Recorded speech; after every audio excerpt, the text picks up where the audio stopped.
Guys, welcome back in Chabdela classes.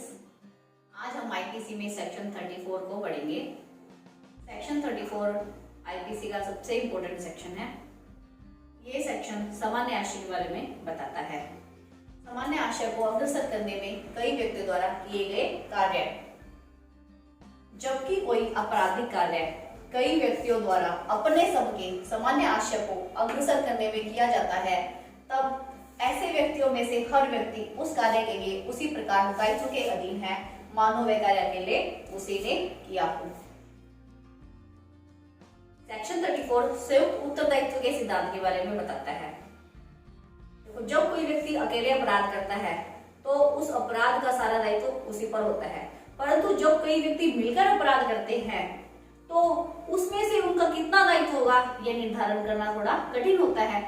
इसके लिए सामान्य आशय के सिद्धांत को प्रतिपादित किया गया था।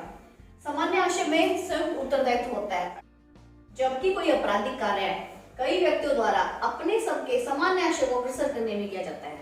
देखो, कार्य के अंदर कार्य करना, लोभ करना, जो करना उसकी ड्यूटी है उसको लोभ करता है तब भी वो अपराध करता है, दोनों आते हैं। और अगर ये अपराध कई व्यक्ति मिलकर करते हैं तो उसमें से उस अपराध का उसका कितना दायित्व होगा ये परिस्थितियों पर निर्भर करता है। अगर सबने मिलकर अपराध किया है तो उसमें उनका कितना दायित्व होगा इसका निर्धारण करना कठिन होता है। इसीलिए इस सिद्धांत का प्रतिपादन किया गया था। इसका मतलब यह है कि वो सभी के सभी व्यक्ति उस अपराध को करने के लिए दायी होंगे। ऐसा समझा जाएगा कि अकेले उस व्यक्ति ने उस अपराध को किया हो। इसे हम एग्जाम्पल के जरिए और अच्छे से समझ लेते हैं। ए एक्स नाम के व्यक्ति का मर्डर करना चाहता है, बी उसे पकड़ा और सी ने उसे चाकू से वार किया और एक्स की हत्या कर दी। अब इनमें से सबका कार्य अलग अलग है, परंतु किसको किस अपराध के लिए दोषी ठहराया जाए ये निर्धारण करना मुश्किल है। इसीलिए सेक्शन 34 के अकॉर्डिंग ये सारे के सारे व्यक्ति मर्डर के लिए दोषी ठहराए जाएंगे, क्योंकि हत्या करना इनका सामान्य आशय था।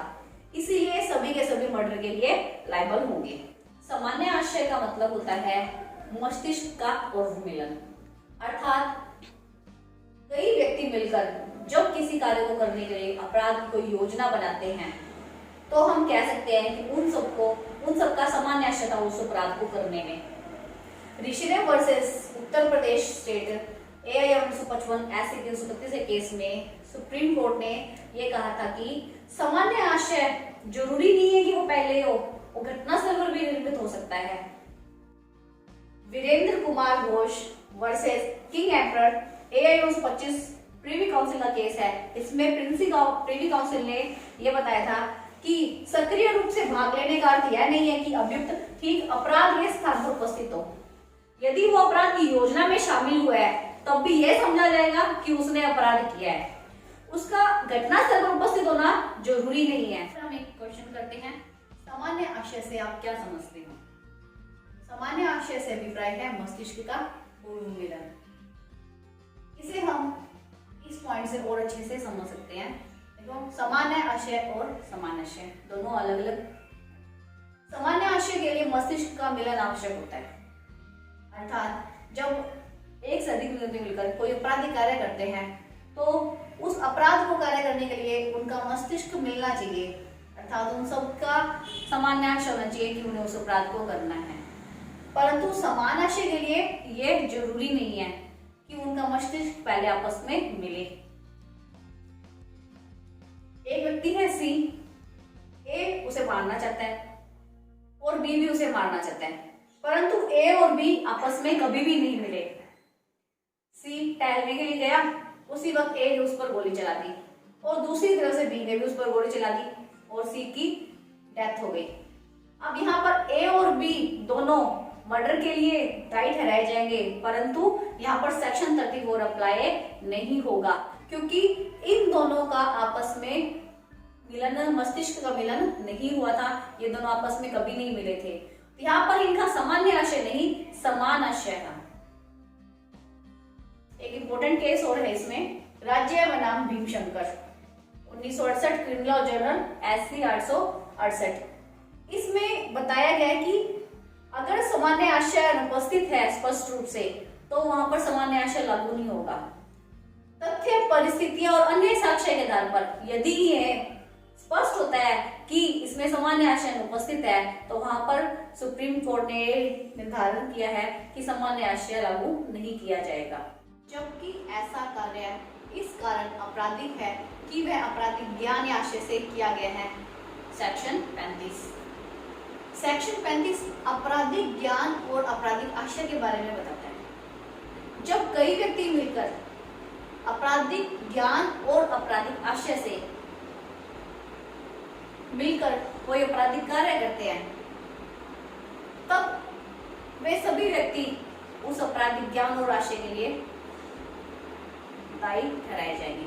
यहाँ पर उनका सामान्य आशय नहीं है, बल्कि आपराधिक ज्ञान और आशय है, इसलिए यहाँ पर सेक्शन 34 नहीं सेक्शन 35 अप्लाई होगा।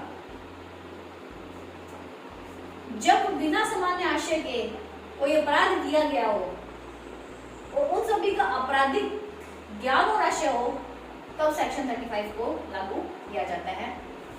ब्रैड वर्सेस वुड के केस में सुप्रीम कोर्ट ने बताया था कि कार्य स्वयं अपराध नहीं होता जबकि वह आपराधिक आशय से न किया जाए, अर्थात कोई भी कार्य अपराध नहीं होगा तब तक जब तक कि उसमें आपराधिक आशय न हो।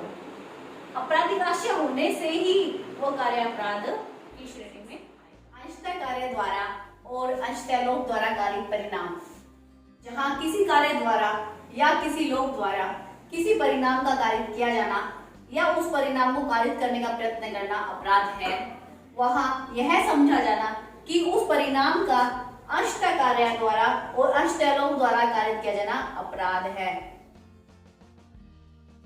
सेक्शन 36 किसी अपराध को या तो अंशतः कार्य करके और अंशतः लोक करके कोई अपराध घटित कर देते हैं, उसके बारे में बताता है कि कोई आपराधिक कार्य केवल कार्य कर कर ही नहीं होता, बल्कि उसमें कुछ आपराधिक कृत्य करके और कुछ आपराधिक लोक करके भी वह अपराध घटित हो सकता है। जैसे एक पुलिस अफसर है जिसकी ड्यूटी है कि जेड को वो भोजन दे, परंतु वो क्या करता है, उसको भोजन देने का अंशतः लोप करता है और उसकी पिटाई भी करता है। अंशतः भोजन देने का लोप करके और पिटाई करके वो उसकी डेथ कारित कर देता है, तो यहाँ पर एक मर्डर के लिए लायबल ठहराया जाएगा, क्योंकि उसने भोजन देने की जो उसकी ड्यूटी है उसका लोप किया है और उसने एक आपराधिक कृत्य भी किया है उसको मारकर, तो इसलिए वो मर्डर के लिए लायबल होगा। सेक्शन 37 किसी अपराध को गठित करने वाले कई कार्यों में से किसी एक को करके सहयोग करना। ये सेक्शन ये बताता है कि जब कोई अपराध कई कार्यों से मिलकर बनता है और उसमें से कुछ व्यक्ति किसी कार्य में सहयोग करके अपराध करते हैं, तो वो उस अपराध के लिए दायी ठहराए जाएंगे। इसमें साक्ष्य सहयोग करना आवश्यक है। ए और बी जेड को जहर देते हैं अलग अलग समय पर अलग अलग मात्रा में। ए भी जेड को जहर देता है और बी भी जहर देता है, तो बी ए का सहयोग करता है जेड को जहर देकर मारने में, तो यहाँ पर बी भी ए के साथ मर्डर के लिए दायी ठहराया जाएगा क्योंकि उसने साक्ष्य सहयोग किया है। सेक्शन 38 आपराधिक कार्य में संपृक्त व्यक्ति विभिन्न अपराधों के दोषी हो सकेंगे। जब कोई व्यक्ति कोई आपराधिक कार्य में शामिल होते हैं, अगर वो अलग अलग अपराध करते हैं, तब भी उस आपराधिक कार्य के लिए वो दायी ठहराए जाते हैं। ए बी पर गंभीर और अचानक प्रकोपन से वार करता है और सी जिसे कोई भी गंभीर और अचानक प्रकोपन नहीं है बल्कि वो वैमनस्य रखता है और उसी भावना से बी पर हमला करता है और बी की डेथ कारित कर देता है, तो यहाँ पर ए आपराधिक मानव के लिए और बी मर्डर के लिए दायी ठहराया जाएगा क्योंकि इन्होंने एक आपराधिक कार्य किया है लेकिन